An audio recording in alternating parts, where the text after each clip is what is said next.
Por favor, abrí vuestras Biblias en Nehemías capítulo 2, versículos 11 al 16. Por ahí vamos a arrancar. Nehemías el copero. ¿Os acordáis? Nehemías el copero. Muy bien, este Nehemías el copero. Muy bonito, muy bien posicionado. El hombre estaba trabajando muy bien hasta que se entera de lo que está ocurriendo en su tierra y él propone en su corazón, ante la presencia del Señor, el deseo de poder ayudar, de poder hacer algo. El domingo pasado hablábamos que eso es una carga, ¿no? Esas cargas que vienen a nuestra vida, esas inquietudes por querer ayudar, por querer apoyar, por querer hacer las cosas bien, por querer contribuir también. Las cargas, ¿no? De poder restaurar algo que está allí. Hay una carga. Y el primer paso de Nehemías fue orar frente a esa carga. Y oró, y oró, y oró al Señor. Y nos dimos cuenta que oró durante 4 meses. Estuvo orando y clamando. No le dijo nada a nadie, guardó silencio. Y hablábamos de la importancia de eso, de hablar cuando se tiene que hablar y callar cuando se tiene que callar. No tenemos que decir todo lo que está en nuestro corazón. Tenemos que, ante Dios, decirlo todo. Pero hablamos cuando llega el momento de hablar. Y fue bonito poder ver cómo después de esos 4 meses se crea una situación. Y decíamos que la oración permite y hace que Dios provoque situaciones, cree los ambientes, cree los encuentros, esos encuentros sobrenaturales. Hay muchas cuestiones que nosotros ni siquiera pensábamos que podían ocurrir y se han dado para bien, para nuestra bendición, para nuestro beneficio.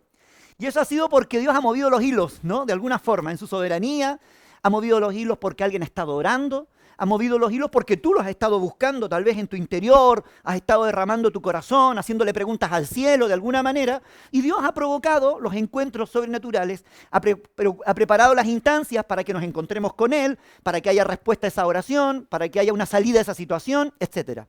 Es bonito cómo Dios obra. Simplemente con presentarnos, orar y disponernos, el ambiente espiritual parece que se mueve de una manera diferente y Dios comienza a actuar de una manera diferente. Y es así como Nehemías, veíamos el domingo pasado, llega ante el rey y el rey le dice, ¿qué pasa con esa cara? ¿No? Creó el ambiente. Nehemías se asusta porque ese qué pasa con tu rostro, ese rostro que no es de enfermedad, ese rostro es de amargura del corazón. El rey había sido capaz de mirar más allá de lo que, de lo que estaba en la superficie y había discernido que en el corazón de Nehemías pasaba algo. Nehemías se asusta, normal, porque le podía cortar la cabeza, le podía costar la vida. Y él en ese momento da ese paso, ¿no? Y dice lo que tiene que ocurrir. Dios había preparado el ambiente. Y cuando le dice, ¿qué es lo que quieres? ¿Qué es lo que necesita? Llegó el momento de hablar. Y él habla y dice, lo que yo quiero es ir a mi ciudad, que está en gran mal y afrenta, y poder restaurar los muros que allí están. Quiero hacer esto. Y este es mi plan, y este es lo que yo deseo. Y durante 4 meses nos dimos cuenta que no solamente Nehemías oraba, a mí me encanta, esa carga se transforma en visión. ¿Por qué hablábamos de una visión? Porque había todo un planning, había toda una estrategia. No solamente, Señor, yo quiero restaurar, no. Había pensado en cómo restaurar, los materiales que se necesitaba, la documentación que se necesitaba, los pasos que había que dar, etc. Todo, Él lo había pensado. Es bonito eso, porque cuando presentamos nuestras cargas ante el Señor, Dios a veces la carga la transforma en visión. Y yo creo, y lo sentía de parte de Dios, que muchas de vuestras cargas son visiones en potencia que Dios quiere desarrollar, pero las tenemos que presentar ante Él, no ante el hombre, primero ante Dios. Y una vez que ya es visión, Dios promueve y provoca instancias para que eso se presente ante los hombres. Entonces, la carga fue transformada en visión. Y quedamos donde Él estaba ya a punto de salir hacia Jerusalén para restaurar esos muros, ¿no? Esos muros que se habían roto. Nehemías, ya en el capítulo 2, ahora el versículo 11, vamos a hablar ya, hemos dejado de ver a Nehemías el copero.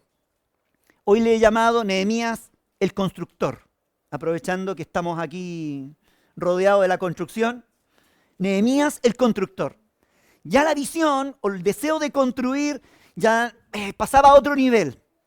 Ahora ya estaba dando los primeros pasos para la acción. Estaba empezando a caminar hacia el objetivo que él esperaba. Y la narración comienza así. Dice que llegó a Jerusalén. Después de días de camino, después de semanas de camino, después de las autorizaciones que él tenía, fue camino a Jerusalén, hizo los 1000 creo que son como 1400 kilómetros, en ese tiempo no había vuelo, nada, caminando a caballo y todo ello, no, varias semanas de camino, hasta que llegaron allí, y dice que al estar allí 3 días, dice que se levantó de noche. ¿Lo estáis leyendo? ¿Sí? Se levantó de noche, dice, yo y unos pocos, porque lo está escribiendo como una biografía, y unos pocos varones conmigo, y no declaré a hombre alguno lo que Dios había puesto en mi corazón que hiciese en Jerusalén. Interesante. Él podría haber dicho, a ver, después de esos 3 días, haberse levantado y haber dicho, a ver, yo tengo algo que hacer, les voy a contar. No, él lo guarda. Y otra vez la misma idea, ¿no? Bueno, luego ya voy a reflexionar un poco al respecto, ¿no? Ni había cabalgadura conmigo, excepto la única que yo cabalgaba. Y salí, dice, de noche, por la puerta del valle hacia la fuente del dragón y la puerta del muladar. Y observé los muros de Jerusalén que estaban derribados y sus puertas que estaban consumidas por el fuego. Pasé luego a la puerta de la fuente y al estanque del rey, pero no había lugar por donde pasase la cabalgadura en la que iba. Y subí de noche por el torrente y observé el muro, y di la vuelta y entré por la puerta del valle, y me volví. Y no sabían los oficiales a dónde yo había ido, ni qué había hecho, ni hasta entonces lo había declarado yo a los judíos y sacerdotes, ni a los nobles y oficiales, ni a los demás que hacían la obra. No se lo había dicho absolutamente a nadie. Este primer punto yo lo llamo Nehemías, el que inspecciona en secreto. Lo primero que hace es inspeccionar en secreto lo que allí ocurre. Sale de noche, se levanta de noche. Era una misión importante que él la quiso mantener en absoluto secreto por diferentes motivos. Para no levantar sospechas de ya unos enemigos y unos opositores que estaban, en el versículo que no leímos hoy, pero luego lo vamos a leer, que estaban allí atentos a cada movimiento, pero también seguramente se mueve de noche para que nadie lo ve.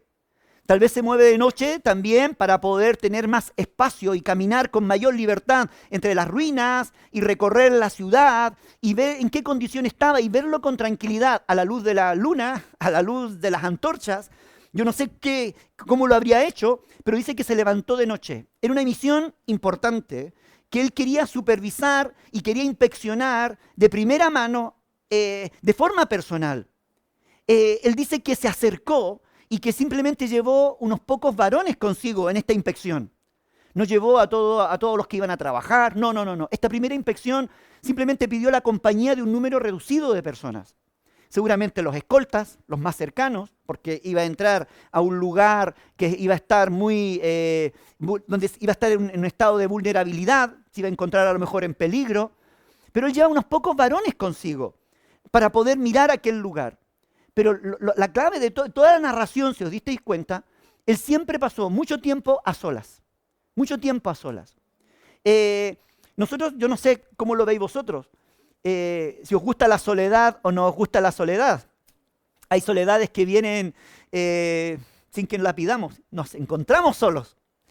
Hay otras veces que la buscamos, hay otras veces que la necesitamos. Y en este caso Nehemías entendía que esto primero él lo tenía que cuajar solo. La primera etapa, si os dierais cuenta, él oró solo a Dios y estuvo buscando la dirección de Dios hasta que la carga se transforma en visión. Y ahora parece que usa el mismo método, da el mismo paso. A la hora de construir, lo primero que él hace otra vez es estar a solas, para reflexionar. Los momentos a solas nos ayudan a reflexionar, nos ayudan a meditar, nos ayudan a evaluar, sin tanto ruido mediático, sin tantas voces a veces que vienen a nosotros para distraernos, para confundirnos, para darnos ideas. Hay momentos donde tú y yo necesitamos estar a solas para que nuestra mente se aquiete, nuestra visión se aclare en la presencia de Dios. Nehemías toma esto y se lleva solamente un grupo de varones. Yo esto lo veo como el círculo cercano. Yo no sé si tú tienes círculos cercanos, con quienes compartes ciertas cosas más privadas, o depende de la situación, ¿no? Hay cosas de salud, tengo mi círculo cercano. Hay cosas de trabajo donde tengo mi círculo cercano, claro, porque lo uno con lo otro a veces no es lo mismo, no es el mismo gente, ¿no? Si yo quiero pasarlo bien, tengo mi círculo cercano para pasarlo bien, ¿no? Si quiero jugar fútbol, tengo mi círculo cercano para jugar fútbol, ¿no? A veces los unos con los otros no se juntan, pero tenemos nuestro círculo cercano. Y es bueno, Nehemías, a pesar de que se veía solo, Nehemías era un hombre que tenía un círculo cercano, buscaba a las personas claves también que le ayudasen. Pero bueno, quiero volver a esto. Él dice que se levantó, que no declaró lo que Dios había puesto en mi corazón que hiciese en Jerusalén. Yo decía, qué interesante es esto, cuando Dios pone una carga en el corazón y Él tiene y se da el trabajo él de ¿cómo se llama? De masticarlo, de analizarlo, de compararlo. Y yo me imagino que Él mientras iba en la cabalgadura, en medio de las murallas, en medio de los escombros, viendo las puertas quemadas, viendo todo eso, todo agrietado, todo destruido, Él meditando en su corazón lo que Dios estaba poniendo, porque eso me gusta, lo que Dios había puesto en mi corazón. Él entendía que habían cosas que Dios había puesto. ¿Te das cuenta? Hay cosas que Dios había puesto. Y esas cosas no siempre se comparten también con otros. Hay muchas cosas que Dios ha puesto en mi corazón que yo sé que si las comparto con determinadas personas no lo van a entender. Para nada, no lo van a entender. No. No lo van a entender porque no lo ven, porque no están en la misma posición, porque no están viviendo las situaciones. Entonces, habían cosas que cuando Dios pone en el corazón, no siempre las tenemos que comentar. No siempre las tenemos que decir. Y vuelvo a lo que decía antes. Muchas de las cosas que Dios pone en nuestro corazón, que vienen de Él, lo que tenemos que hacer es masticarlas, es analizarlas. Y segundo, reconocer cuando Dios pone cosas en nuestro corazón. Me voy a explicar. Reconocer que hay cosas que Dios está poniendo en nuestro corazón. Yo observo y a veces escucho y veo y digo, es que es Dios el que está tratando con la vida de fulano, de mengano, de ella, de él. Y Dios tiene un trato personal con cada uno y Dios ha puesto cosas en nuestros corazones. Durante este último tiempo, yo no sé si tú has vivido eso, pero yo he estado viendo la inquietud de algunos. No, yo tengo hambre de parte de Dios, yo quiero crecer más en el Señor. Y están sintiendo esa inquietud, eso es lo que Dios ha puesto en nuestro corazón. Algunos Dios ha puesto el corazón de prepararse, de estudiar más, otros ha puesto Dios en el corazón, no, tenéis que estudiar una carrera, tenéis que terminar tus estudios. Dios ha puesto en el corazón de otros, no, tú tienes que terminar esta empresa, tienes que reconstruir, tienes que ordenar. Otros ha puesto en el corazón, qué sé yo, que tienen que ordenar el tema familiar, el tema personal, etcétera. Pero son cosas que Dios ha puesto en nuestro corazón. Cuando Dios pone las cosas en nuestro corazón, es también porque Él nos está haciendo a nosotros responsables de lo que ha puesto en nuestro corazón. ¿Notáis eso? A veces nosotros hacemos responsable a otros de lo que Dios ha puesto en nuestro corazón. Especialmente, algunos dicen, no, yo tengo algo de Dios y ustedes, y por vuestra culpa yo no lo llevo adelante. No, eso no tiene nada que ver. Los demás no tienen nada que ver. No afectan en lo que Dios pone, no son una influencia. Nosotros somos responsables de lo que Dios ha puesto en nuestro corazón. Lo que Dios pone en nuestro corazón tenemos que cuidarlo, tenemos que guardarlo. Tenemos que entenderlo como una palabra de Él y hacernos responsables de lo que Él ha puesto en nuestro corazón. Y ese grado de responsabilidad debe llevarnos a poder completar esa obra, atender esa situación que Dios ha puesto en nuestro corazón.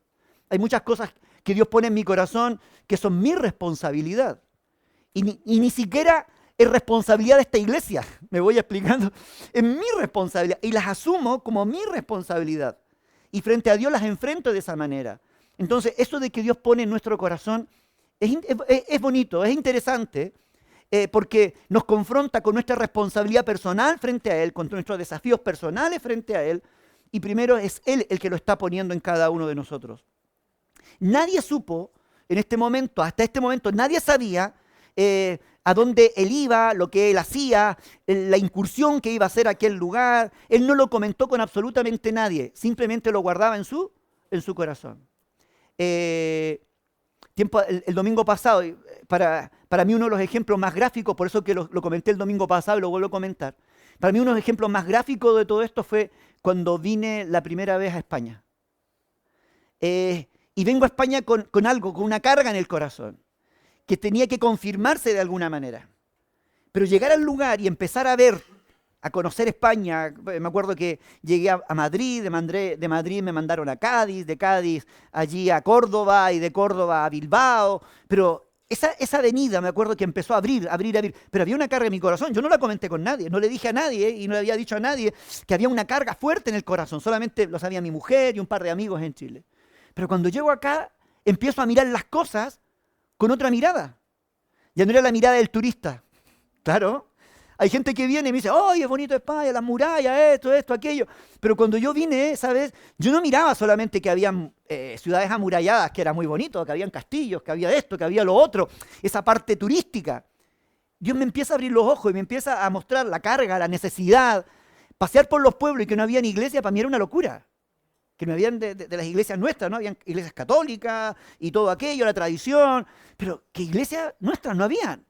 Que el evangelio no se predicaba de nuestra manera y que aquí había muchos pueblos sin iglesia. Eso me desarmó por completo.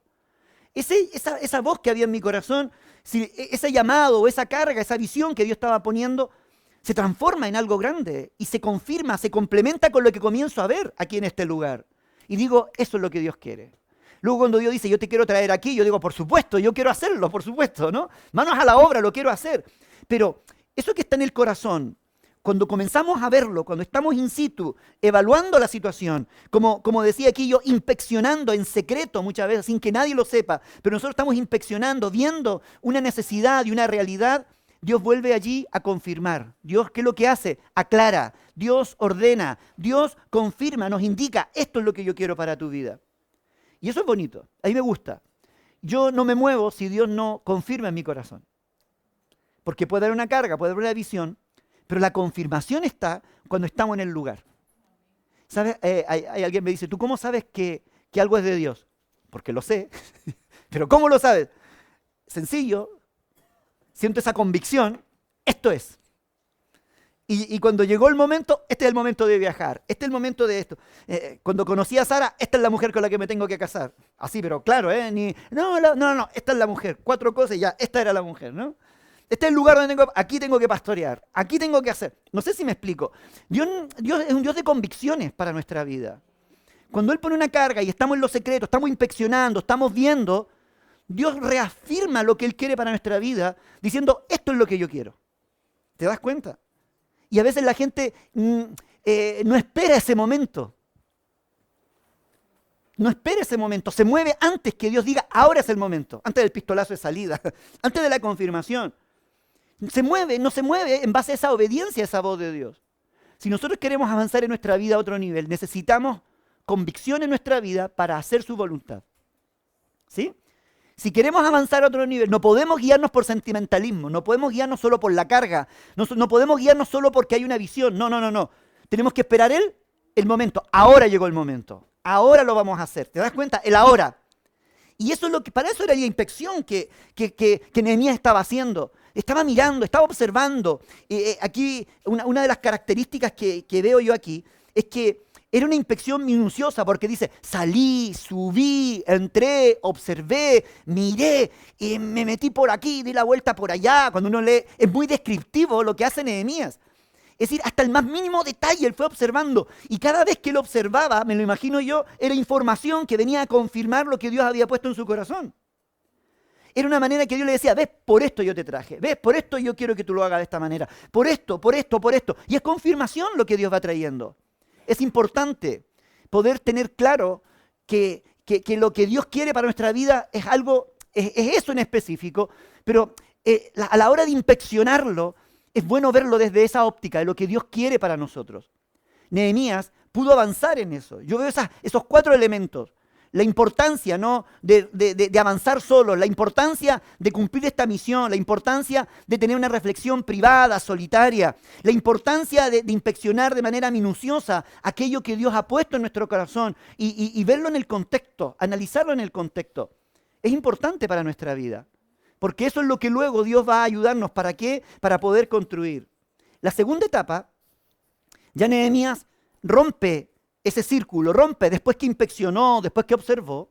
El versículo 17 y 18, lo tenéis allí en vuestra Biblia, dice, les dije, vosotros veis el mal en que estamos. Ahí ya, ¿a quién comienza a hablar? Con el pueblo, con la gente que estaba, con la gente que les ayudaba, y ahora los confronta con la realidad, porque él la había visto, él la había él la había analizado.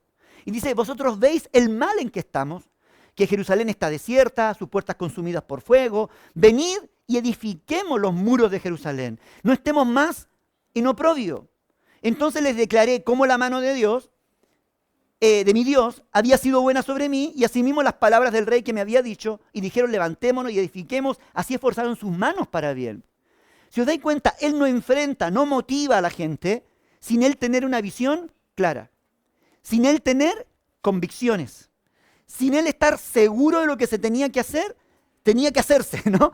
Sin él saber el detalle, sin tener el visto bueno de todo, muy claro, él no fue capaz de motivar. Pero cuando él lo tuvo claro, ¿qué es lo que hace? Motivó a la gente. ¿Escucharon la palabra? Motivó. No los obligó, no los coaccionó, no los manipuló. Y eso me gusta porque Dios no manipula, no coacciona, no obliga. ¿Sí?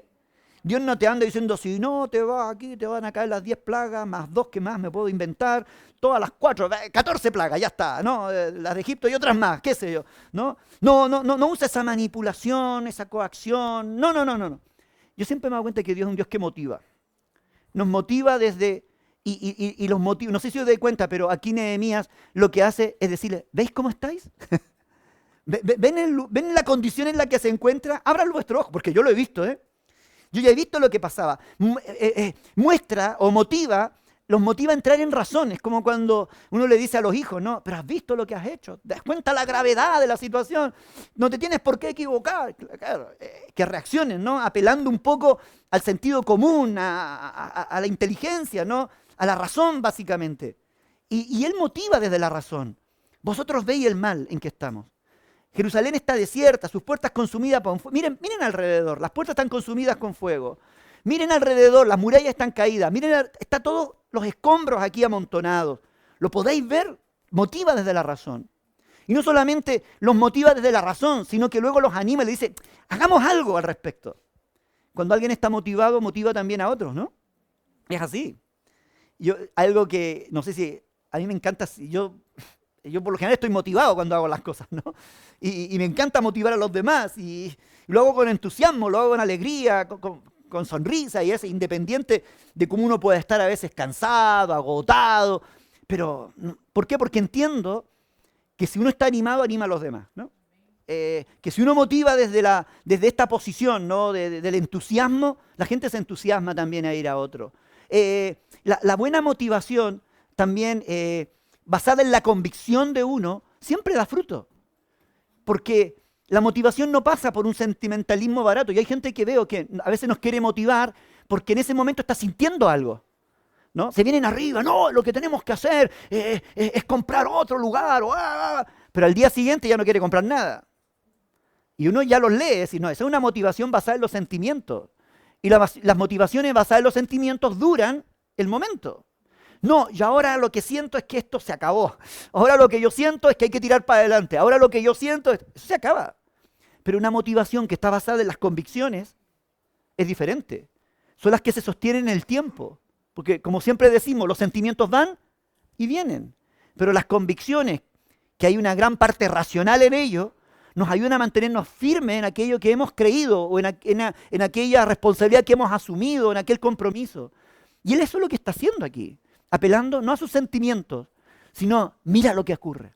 Hagamos algo, cambiémoslo, reedifiquemos, venid, edifiquemos los muros y no estemos más en oprobio, no estemos más aquí sufriendo vergüenza, no estemos más aquí pasando pena, no estemos dando lástima, ¿no? Como diría alguien, no estemos más en esta condición. Él los motivó a hacerlo. ¿Quién ganaba con todo esto? ¿Nehemías? ¿El pueblo? ¿Quién ganaba con todo esto? ¿Quién es el que más beneficiado de todo esto? El pueblo, ¿no? Que allí estaba. ¿No os dais cuenta que Dios siempre que nos motiva es por nuestro bien, no por el bien de Él? ¿Nehemías tenía algo? No, Nehemías tenía su vida ganada, tenía su futuro labrado allí al lado como copero del rey, en la capital, tenía buen puesto, seguramente iba a sacar una buena jubilación, si es que digo yo, si es que existía en aquella época. Él estaba bien, estaba asegurado. Pero Él los motiva por el bien de ellos. Muchas de las cosas que Dios nos pide no tienen nada que ver con Él, tiene que ver con nosotros. El reino de Dios es algo que nos bendice a nosotros, que nos beneficia a nosotros. Los principios del reino siempre tienen que ver con nuestra vida, no solamente con nuestra paz momentánea, sino con un gozo duradero, con una estabilidad duradera, permanente en el tiempo. Entonces, el deseo de Dios siempre apunta, Dios nos motiva, ¿no? Hágalo, cambia tu estado, sale de este oprobio, déjate de sufrir. Es que, no sé si os dais cuenta, pero este pueblo, por otro lado, representa ese pueblo que siempre ha estado en oprobio y no ha hecho nada para cambiar la situación. ¿Sí? y no han hecho nada para cambiar la situación. Seguramente se llenaron de ideas, pero nunca las ejecutaban. Tenían sueños, pero no eran capaces de luchar por esos sueños. Estaban allí.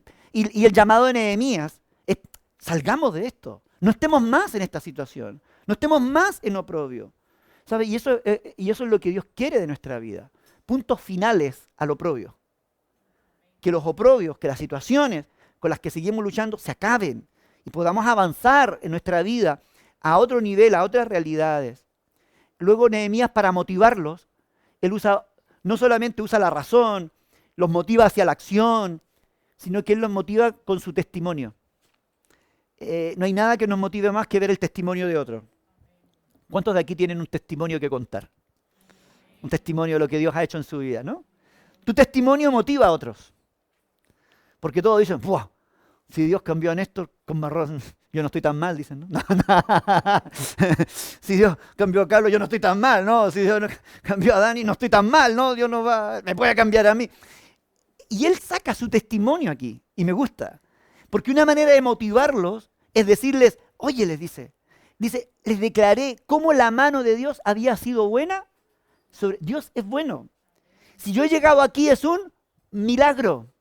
Si yo he llegado aquí es porque se dieron estas y estas condiciones. Dios me puso en gracia con el rey, Dios tocó al rey, más encima no solo me puso con gracia y me dio autorización, sino que me dio los permisos diplomáticos necesarios para cruzar todas las fronteras, abrió las puertas de las fronteras, proveyó la madera, proveyó de esto. Si estoy aquí, tengo todo para construir. Es decir, esto es de Dios. Y tenía una evidencia de que eso era de Dios. ¿Por qué estoy yo aquí? Porque esto es de Dios. La evidencia, ahora no nos da tiempo, pero podemos empezar a contar testimonios de cómo esta iglesia se fundó, cómo comenzó, y han sido milagros tras milagros tras milagros, que nosotros lo único que yo he hecho es caminar, porque las puertas Él las ha ido abriendo. Me he pegado unos empujoncitos de vez en cuando, pero yo avanzo y Dios ha ido abriendo puertas, añadiendo, rodeándonos, en todo aspecto, rodeándonos de gente, trayendo personas agradables como vosotros, llenos de poder como vosotros, que nos ama como vosotros. Gloria a Dios, muy bien, esto es bueno. Y sigue trayendo gente, y sigue trayendo, y va a seguir trayendo. Entonces, el testimonio de que Dios está en el asunto, lo que hablábamos el otro día. No hay nada más bonito que motivar a la gente diciendo: esto es de Dios, creedlo, esto es de Dios, esto es lo que Dios quiere. No hay mejor manera de sacar del oprobio a la gente entendiendo de que es un proyecto de Dios, que Dios es el principal interesado en que las situaciones cambien. Y que no solamente está interesado, sino que solo Él lo puede cambiar. Eso es lo que vivimos, es el evangelio que vivimos. La tercera manera luego de esta motivación, el pueblo se activó. Si miraron unos a otros y dijimos: llama, me imagino yo, Nehemías, cállate por favor, levantémonos y edifiquemos, ¿no? Se vinieron arriba y se pusieron a manos a la obra. Dice que se esforzaron sus manos para hacerlo bien. Vamos a hacer la obra, vamos a hacer el trabajo. Claro, con toda la motivación de Nehemías, todos dijeron: ya, lo vamos a hacer. Y se dispusieron para poder hacerlo. Versículo 19. ¿Lo tienen allí? Es que esta parte es interesante. Pero cuando lo oyeron Sanbalat, horonita, Tobías, el siervo amonita, y Gesem, el árabe, acuérdense de Sanbalat, acuérdense de Tobías y acuérdense de Gesem. Estos personajes. Estos ya aparecieron antes. Cuando ellos ya venían de camino a Jerusalén, en el camino se encontraron con ellos. ¿Sí? Se encontraron con ellos. Allí en el versículo, si no me equivoco, 16 de Nehemías, a ver si, que no me lo apunté aquí, pero lo busco rápido. En ese versículo, capítulo 2, Nehemías, aquí está. Capítulo 2, versículo 11, versículo 10, dice, mira, ahí aparecen los personajes, esto. Pero oyéndolo Sanbalat, Tobías, les disgustó en extremo que viniésemos alguno para procurar el bien de los hijos de... Es decir, a esto no les gustó la idea. Había un grupito que no estaba de acuerdo, que no, por supuesto que no eran ni de Jerusalén, eran de los vecinos que estaban alrededor. No voy a hacer ningún paralelismo ni nada, ¿vale? Pero los vecinos de allí de Jerusalén estaban esto. Y les disgustó cuando ven a toda la comitiva que iba llegando a Jerusalén. ¿Y vosotros qué venís a hacer aquí? No, nosotros venimos... no. Se enfadaron, dice el versículo 10, ¿no? les disgustó en extremo que viniesen algunos a procurar el bien de esta ciudad. Y ahora en el 19 los volvemos a encontrar. Después que Nehemías ya está instalado, han pasado 3, 4 días desde que Nehemías llegó allí y ya tiene al pueblo motivado. Dice que cuando lo oyeron estos personajes, dice que hicieron escarnio de nosotros. Y nos despreciaron, se burlaron, hicieron escarnio. ¿Qué es esto que hacéis vosotros? ¿Qué es esto? ¿Os rebeláis contra el rey? Debemos, cada vez que nosotros queramos hacer la voluntad de Dios, siempre vamos a tener oposición. Siempre vamos a tener oposición.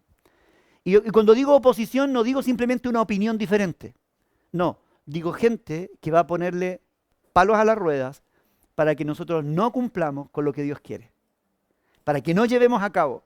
Y a lo largo de estos domingos vamos a ver diferentes métodos que el enemigo va poniendo, usa para poner palo a la rueda, para que nuestra vida no avance, para que no construyamos, para que no avancemos, para que no crezcamos. En primer lugar, aquí los muestra como personajes que se disgustan, que se enojan, que se enfadan.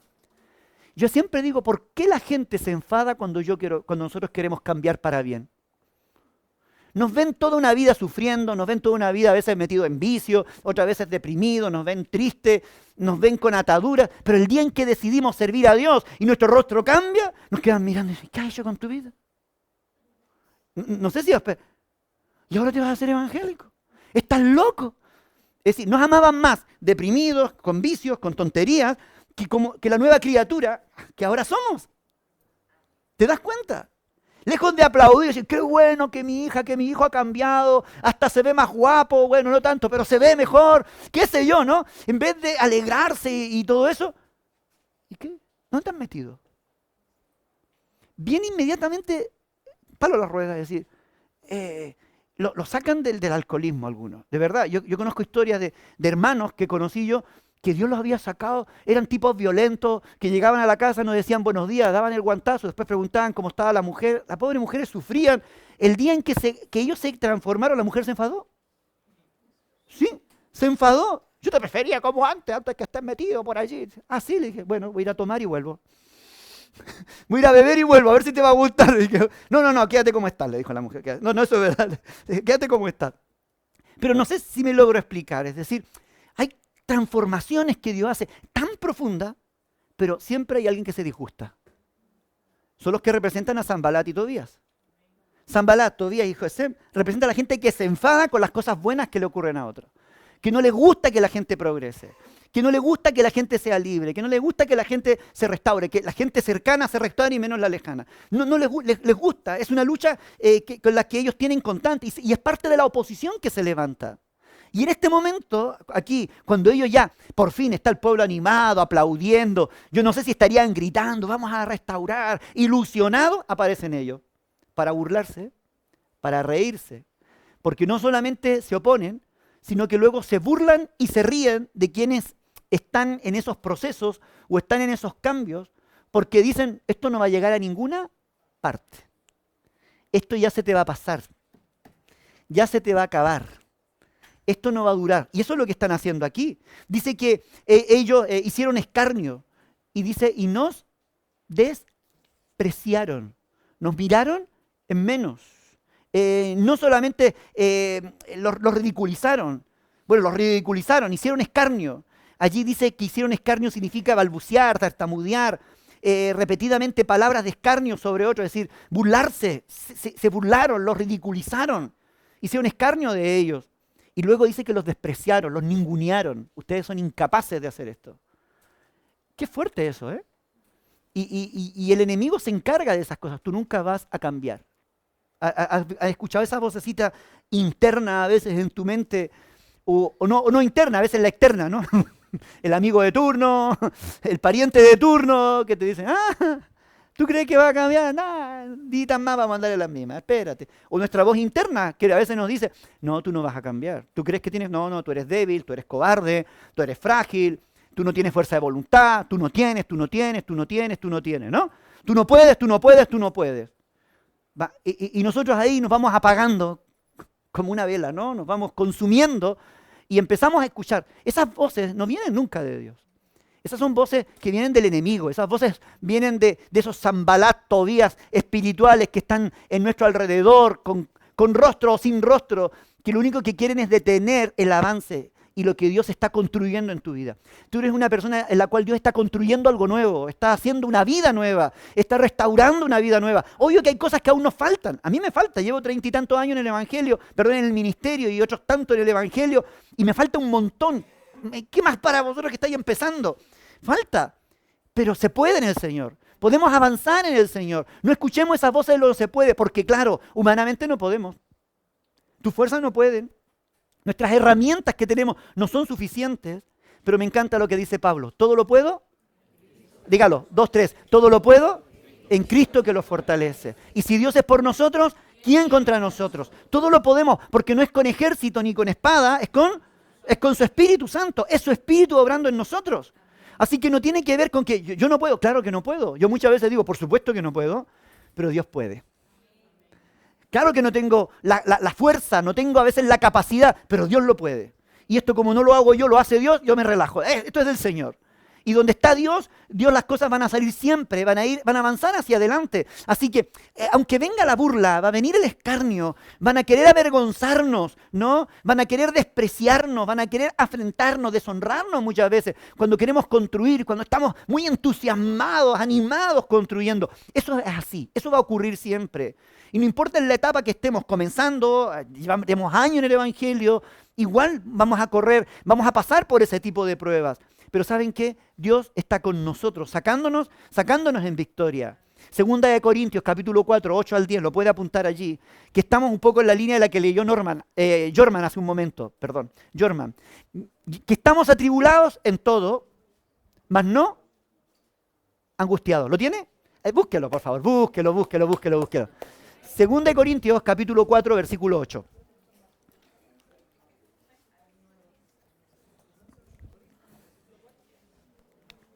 Segunda de Corintios 4, 8. Segunda de Corintios 4, 8. Segunda de Corintios 4, 8. Por la puerta. Segunda de Corintios 4, 8. ¿Lo tiene? ¿Tenéis allí? Muy bien. Yo digo una parte y vosotros la segunda, ¿vale? Dice, que estamos atribulados en todo, en apuros, perseguidos, derribados, llevando en el cuerpo siempre por todas partes la muerte de Cristo. Pero me quedo con la primera parte. Hagámoslo, yo quiero que lo hagamos. Ahora sí, esa fue la práctica, ¿vale? Muy bien. Que estamos atribulados en todos, en apuros, perseguidos, derribados. No estás ni destruido, no estás desamparado, no estás desesperado, no estamos angustiados. Aunque venga la tribulación, aunque venga el apuro, aunque venga la persecución, aunque a veces estemos derribados, usa la palabra derribado, es decir, estamos ahí en el suelo, ¿no? Tirados, pero no estamos destruidos. ¿Por qué? Porque Dios es el que pelea la batalla por cada uno de nosotros. Porque esto es de Dios. Me encanta frente a esta prueba, a este oprobio, a esta burla, a este escarnio, la respuesta de Nehemías fue impresionante. Él le dice, el Dios de los cielos, Él nos prosperará. ¿Lo tienes allí? Yo quiero que lo leamos juntos. 1, 2 y 3. El Dios de los cielos, Él nos prosperará. Y nosotros sus siervos nos levantaremos y edificaremos, porque vosotros no tenéis parte, ni derecho, ni memoria en Jerusalén. Yo lo voy a dividir en dos partes. En la primera, que la vamos a declarar juntos. ¿Me voy explicando? La vamos a declarar juntos para nosotros. 2 y 3. El Dios de los cielos, Él nos prospera. Y nosotros sus siervos nos levantaremos y edificaremos. Dios nos prospera, Dios nos levanta, y con Él podemos edificar. ¿Sí? Y ahora esto tenemos que decírselo a los Sanbalat y los Tobías. Vosotros no tenéis parte ni derecho en mi vida. ¿Me explico? El enemigo no tiene parte ni derecho en nuestra vida. Las mentiras, las voces que se levantan no tienen parte ni derecho en nuestra vida. Estos días he estado dictando una clase acerca de angelología y otras cosas, y una de las cuestiones que analizábamos con los chicos, con los alumnos, era el poder de las tinieblas y el poder de Dios. nosotros siempre, o la mayoría, en el consciente colectivo, siempre vemos que Dios está aquí y que Satanás está aquí. Y tenemos el poder del bien y el poder del mal, como el yin y el yang, ¿no? Un poco así en equilibrio, que hay un contrapeso entre una y otra. Pero eso no es bíblico. Porque el poder de Dios está aquí y el de Satanás está... Gracias porque taparon el hoyo, si no sigo mirando para abajo, ¿no? Es decir, para Dios no es tema Satanás. Para Dios no es problema Satanás. ¿Sabías que a Dios no le hace ni un problema a Satanás? El poder de las tinieblas no es poder para Dios comparado con el poder de Dios. El poder de Dios es mucho más grande, es mucho más supremo, es mucho más sublime. Es eterno, lo llena todo. El de Satanás es limitado, es una minucia ahí, ¿no? Comparado con lo que es Dios. Satanás nunca afecta los planes de Dios. Afecta mi vida, sí, pero los planes de Dios no afecta. En el Antiguo Testamento veíamos que la única vez donde aparece Satanás, ¿sabes dónde es? En el huerto.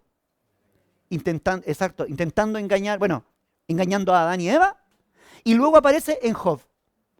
Pero en Job aparece incluso pidiéndole permiso y diciendo, bueno, es que Job es Job, ¿no? Ya, pero si le tocare, bueno, tócale un poquito, le dice Dios. No te pases, ¿eh? No te pases. Y el otro ahí medio asustado, Satanás lo toca, ¿eh? Me lo imagino yo, así con cuidado, porque Job, ojo, no se te pase la mano. Es decir, aún en esos aspectos, cuando Dios autoriza, muy controlado, muy limitado. Entonces, cuando hablamos de lo oprobio, cuando hablamos de las luchas, cuando hablamos del enemigo, cuando hablamos de cosas que se oponen a lo que Dios quiere hacer, estamos hablando de algo que no tiene importancia frente a lo que Dios está haciendo. Lo de Dios trasciende, ¿no? Lo aplasta, pasa por encima del poder de las tinieblas y pasa por encima de lo que el enemigo quiere hacer con tu vida. Lo que de Dios tiene para ti siempre y para nuestras vidas y para su iglesia siempre es más poderoso, no tiene límites, no tiene nada que lo pueda detener. En el Nuevo Testamento, eso en el Antiguo, en el Nuevo Testamento, Jesús se para y dice, os doy potestad para hallar serpientes y escorpiones. Yo tengo toda potestad en el cielo y en la tierra. Es decir, yo he vencido en la cruz a Satanás. Vosotros estáis sentados en los lugares celestiales en Cristo. Y bajo vuestros pies está el enemigo. Se acabó. Es decir, Satanás no es tema para nosotros. No sé si lo lográis ver. Es decir, esto aquí no existen dos fuerzas. No, existe una fuerza. Existe una fuerza. Y esa fuerza que prevalece y que va a estar siempre a nuestro favor es el poder de Dios operando a nuestro favor. El poder de Dios opera a tu favor. El poder de Dios opera en favor también de tu vida y del proyecto que quiere desarrollar a través de nuestra vida, del reino de Dios que tiene que avanzar a través de nuestra vida, de la transformación que Él está provocando en tu vida. Ese poder, supremo poder súper eminente que dice el libro de Efesios, ese eminente poder está a favor de nosotros. Y frente a ese poder no hay nada que se oponga. Por eso que Él dice, el Dios de los cielos. Mi Dios, el Dios de los cielos. Él nos prospera. Nosotros lo haremos, edificaremos. ¿Edificaremos? ¿Edificaremos nuestra vida? ¿Edificaremos el reino aquí en Berriozar? Espérese. ¿Y en las naciones? ¿O no? Claro, estamos haciendo pinitos, ¿no? Vamos a Ceuta, el próximo año iremos a otro lado. Algunos quieren ir a África ya, ¿no? ¿A dónde te va a ir a Guinea tú, no? Si no, te mandamos para Guinea. ¿Vas o te mandamos? Pero de alguna parte no te quiero... No, sí te queremos aquí. Pero mandamos un selfie, claro, este es experto en selfie. Es interesante, no sé si me logro explicar, es decir, no es una cuestión que se acote solo a nuestra vida. Dios va más allá, la edificación, la construcción de su reino.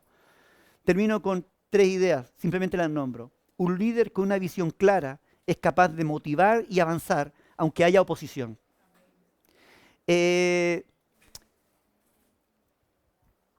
La oposición no logra impedir que los planes de Dios avancen, nunca. No, es que el diablo se levanta en oposición y, no sé si, hay gente que le pone tanto énfasis a la oposición, bueno, los políticos, pero estoy hablando acá, en otra cosa, ¿no? Y hay cristianos que le ponen tanto énfasis a la oposición del enemigo, cuando la Biblia nos muestra que nuestra atención no tiene que estar puesta en la oposición del enemigo, sino que tiene que estar puesta en el poder de Dios, en el amor de Dios y en nuestra posición en Cristo.